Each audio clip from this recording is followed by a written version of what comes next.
Hello class, good morning everyone. How are you students? आप लोग कैसे हैं? ठीक हैं? ओके स्टूडेंट्स, तो अभी आपका संस्कृत पीरियड है और संस्कृत में आज आप सब पढ़ेंगे पाठ 6। आप लोगों को पाठ 6 पढ़ना है। इससे पहले आप लोगों ने पाठ 5 पढ़ा था, वचन बोधन, ठीक है। और आज आप लोगों को पाठ 6 में पढ़ना है सर्वनाम शब्द प्रथम पुरुष बहुवचन तद, यानी वह, ठीक है। आज आप लोगों को पाठ 6 में क्या पढ़ना है? सर्वनाम शब्द पढ़ना है, ठीक है। प्रथम पुरुष बहुवचन तद, तद से वह होता है, ठीक है। तद का रूप आप लोग को पढ़ना है। तो सबसे पहले मैं आप लोगों को बता दूं कि संस्कृत में पुरुष 3 प्रकार के होते हैं। संस्कृत में पुरुष 3 प्रकार के होते हैं। कितने प्रकार के होते हैं? पुरुष 3 प्रकार के होते हैं, ठीक है। प्रथम पुरुष, उत्तम पुरुष और मध्यम पुरुष। प्रथम पुरुष, मध्यम पुरुष और उत्तम पुरुष, 3 पुरुष होते हैं। तो आज आप लोग प्रथम पुरुष के बारे में पढ़ेंगे। प्रथम पुरुष पढ़ेंगे। इस पाठ को पढ़ने से पहले आप लोग इसके कठिन शब्द पढ़ना सीखेंगे और इसके अर्थ को जानेंगे।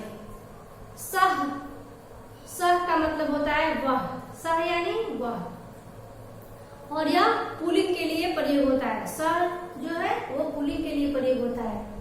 सा मतलब भी वह होता है, लेकिन वह स्त्रीलिंग के लिए प्रयोग होता है।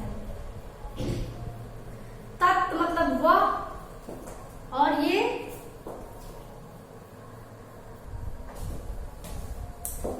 स्टूडेंट्स तत् मतलब भी वह होता है और ये नपुंसक लिंग के लिए प्रयोग होता है। एतत् मतलब यह, पठती यानी पढ़ता है, अश्व मतलब घोड़ा, धावती यानी दौड़ता है, उड्यति यानी उड़ता है। आइए बच्चों, हम लोग इस पाठ को पढ़ते हैं। आप लोग भी किताब को खोलिए। एक वचन, द्विवचन और बहुवचन, तीनों वचन में दिया हुआ है। सह, तव, ते, सा, ते, ता, तत्, ते, तादि। या तो मैंने बोर्ड पे भी लिखा है। ये एक वचन है, ये द्विवचन है और ये बहुवचन है। सह मतलब वह होता है और ये सह जो है पुल्लिंग के लिए प्रयोग होता है।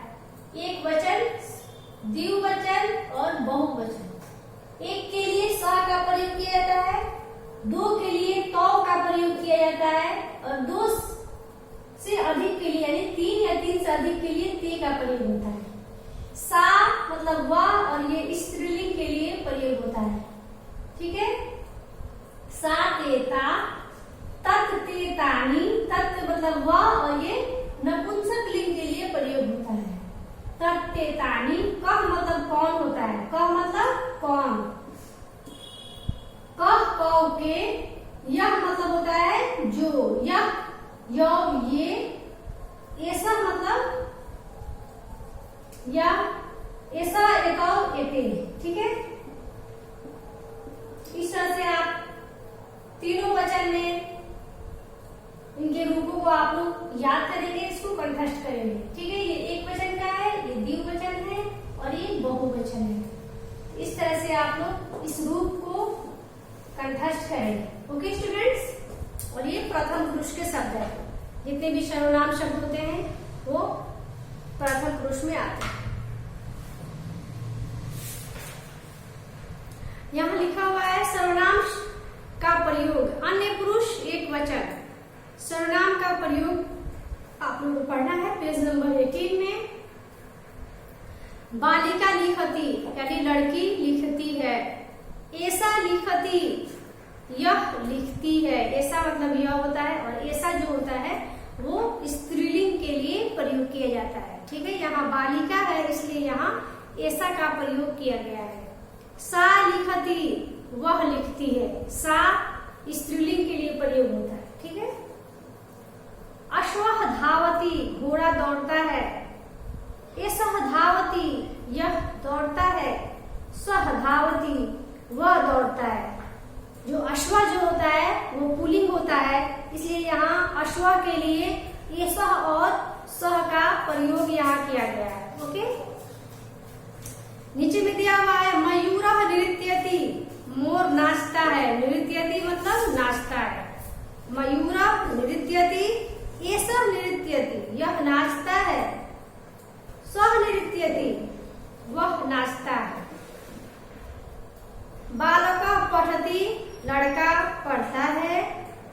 एषः पठति यानी यह पढ़ता है। सः पठति यानी वह पढ़ता है। नीचे देखिए यहाँ लिखा हुआ है आम्रम अस्ति, आम है। आम्रम अस्ति, आम है। एतत् अस्ति यानी यह है। एतत् का अर्थ होता है यह, और एतत् जो है वो नपुंसक लिंग के लिए प्रयोग होता है। मैंने आप लोगों को लास्ट क्लास में भी बताया था कि संस्कृत में लिंग 3 प्रकार के होते हैं, पुल्लिंग, स्त्रीलिंग और नपुंसक लिंग। तो आम जो होता है वो नपुंसक लिंग होता है, इसलिए यहाँ आम के लिए एतत् का प्रयोग किया गया है। ठीक है, एतत् अस्ति यानी यह है। तत् अस्ति माने वह है। तत् आम्रम अस्ति, वह आम है। एतत् आम्रम अस्ति, यह आम है। तो नपुंसक के लिंग के लिए यह के लिए एतत् का प्रयोग करना चाहिए और वह के लिए तत् का प्रयोग करना चाहिए। इसके बाद यहाँ दिया हुआ है वायुयानम उड्डयति। वायुयानम उड्डयति, वायुयानम मतलब होता है हवाई जहाज, उड्डयति मतलब होता है उड़ता है। हवाई जहाज उड़ता है। एतत् उड्डयति, यह उड़ता है। तत् उड्डयति, वह उड़ता है। यहाँ भी हवाई जहाज जो है ये नपुंसक लिंग है, इसलिए हवाई जहाज के लिए एतत् और तत् का प्रयोग किया गया है। इस बच्चों इस पाठ को आप लोग ध्यान पूर्वक पढ़ेंगे। आपको ये देखना है, ये समझना है कि स्त्रीलिंग के लिए क्या चीज का प्रयोग हो रहा है, पुल्लिंग के लिए कैसे प्रयोग किया जा रहा है शब्दों को, और नपुंसक के लिंग के लिए कैसे शब्दों को प्रयोग किया जा रहा है। इसके बाद आपका पेज नंबर 19 में अभ्यास कार्य भी दिया हुआ है स्टूडेंट। ठीक है, यहाँ अभ्यास कार्य में प्रश्न नंबर 1 में दिया हुआ है हिंदी में अर्थ लिखिए। हिंदी में अर्थ लिखना है सा लिखती, सा लिखती। ठीक है, सा मतलब वह होता है और ये स्त्रीलिंग के लिए प्रयोग होता है। देखिए यहाँ लड़की का फोटो दिया हुआ है, इसलिए यहाँ सा का प्रयोग किया गया है। सा लिखती यानी वह लिखती है। तत् पढ़ती, पतती। तत् वहाँ यहाँ पठती होगा, यहाँ मिस्टेक हुआ है, मिसप्रिंट हुआ है, यहाँ पठती होगा। तत् पठती यानी यह पढ़ती है। सह पठती यानी वह पढ़ती है।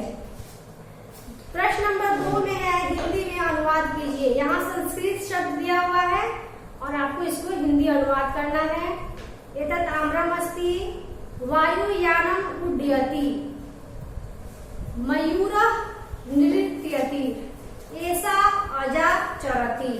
इस तरह से आप इस संस्कृत शब्दों का हिंदी अनुवाद करेंगे।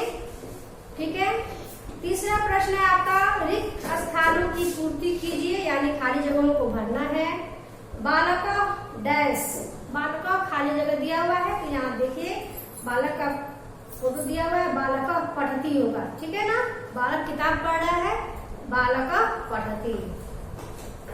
खाली जगह नृत्यति, तो यहाँ आप लोग भरेंगे मयूरः, मयूरः नृत्यति। पढ़ेंगे क्या, मयूरः नृत्यति। अश्व खाली जगह, तो लिखेंगे आप लोग अश्व धावती यानी घोड़ा दौड़ता है। यहाँ आम्रम दिया हुआ है, तो आप लोग यहाँ भर देंगे आम्रम अस्ति या आम्रम मधुरम अस्ति भी आप लोग भर सकते हैं। ठीक है स्टूडेंट्स, तो इस तरह से आप लोग इस रिक्त स्थानों की पूर्ति करेंगे। तो आप लोग इसके अभ्यास कार्य को अपनी कॉपी में पूरा कर सकते हैं।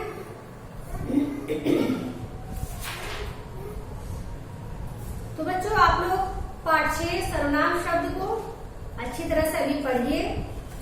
ये जो मैंने रूप लिखवाया है बोर्ड पे, इसे आप लोग को कंठस्थ करना है, याद शब्दार्थों को अपने बुक से आपको याद करना है और इस पाठ को आपको अच्छी तरह से पढ़ना सीखना है। जितने भी संस्कृत शब्द दिए हुए हैं इसका आपको हिंदी जानना है। ठीक है स्टूडेंट्स, ये है आज का आपका संस्कृत क्लास पाठ 6। तो बच्चों अभी आपका संस्कृत